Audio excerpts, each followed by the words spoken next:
Your phone is open. You're reading the same thread again, the one where they went cold, the one you've already analyzed 16 times, looking for something you missed. You've done this before, not just with this person, with the one before them, too, and the one before that. The pattern is always the same. The more distant someone is, the more magnetic they become. And somewhere between the third unanswered message and the fifth attempt to explain yourself, a thought surfaces that you've never said out loud. Maybe I only want people who don't want me back. And honestly, the thought terrifies you. Because if it's true, it means you're not just unlucky in love. It means something in you is broken. Something in you is choosing this. Here's what no one told you. You're not choosing the person. You're chasing a feeling. And your brain has a very specific reason. It only lights up when that feeling is just out of reach. Psychology has a name for what's happening inside you. And once you understand the mechanism, you'll never be able to unsee it. Let's start with what you actually experience when someone pulls away. There's this spike, a mixture of anxiety and urgency that feels almost indistinguishable from desire. You start replaying conversations. You obsess over their last message. You feel more attracted to them, not less. This is the part that confuses people, the part that makes you wonder if you're irrational. But you're not irrational.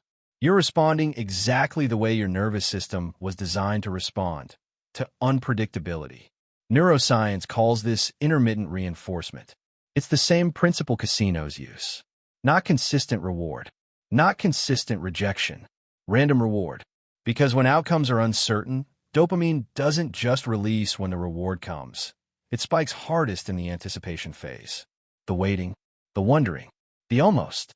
Your brain treats the unavailable person like a slot machine, and every small sign of interest, a late-night text, a moment of warmth before they disappear again, lands like a jackpot. The problem isn't that you love deeply. The problem is that your reward system has been hijacked by ambiguity itself. But that's not even the most complicated layer. Because intermittent reinforcement doesn't just happen between you and this person. For many people, it started much earlier. Think about what felt like love when you were young. If warmth was available sometimes, when a parent was in a good mood, when someone wasn't stressed, when you had done enough to earn it, your nervous system learned a very specific equation. Love is something you work for. Love is something you earn back. Love is most real when it's almost slipping away. You didn't choose this framework. It was built into you long before you had any say in the matter. Attachment researchers call it anxious attachment, and what it produces in adult relationships is a system that's chronically activated by threat and only knows how to relax when a threat is resolved. So you don't feel most connected to someone when things are easy. You feel most connected to someone when you've just pulled them back. That relief, the moment distance collapses, that's what gets mistaken for love. Now, you might be thinking, isn't this just a way of making excuses? Am I just calling my dysfunction a wound so I don't have to fix it? And that's a fair challenge. But here's the distinction that matters. Understanding the mechanism isn't an excuse to keep repeating the pattern. It's the only thing that makes changing it possible. You cannot override a system you've never seen. That's not weakness. That's just how the brain works. Here's what's genuinely difficult about this. The people who are readily available, consistently warm, openly interested, they might not trigger the same intensity. And that absence of intensity can feel like absence of chemistry. Like the relationship is missing something. Like you're not really feeling it. That's not evidence that you don't deserve ease. That's evidence that your nervous system has confused activation with connection. Peace has been recoded as disinterest. Consistency has been recoded as boring. And so you keep returning to the turbulence. Not because you love being hurt, but because turbulence is the only frequency your system was trained to read as love. I'm not going to pretend this is easy to untangle. Some of you have spent years building an identity around the people who didn't choose you, as if their rejection was evidence of your depth and their disinterest was evidence of your taste.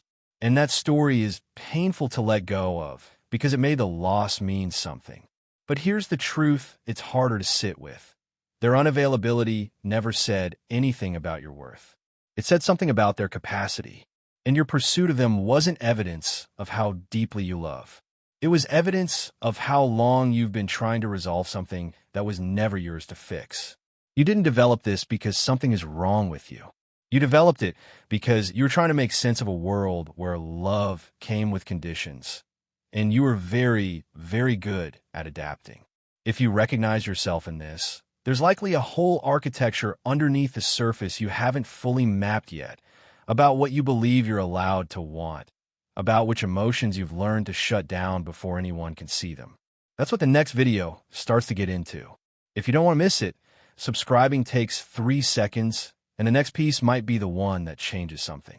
The pull you feel toward people who don't want you back isn't proof that you're broken.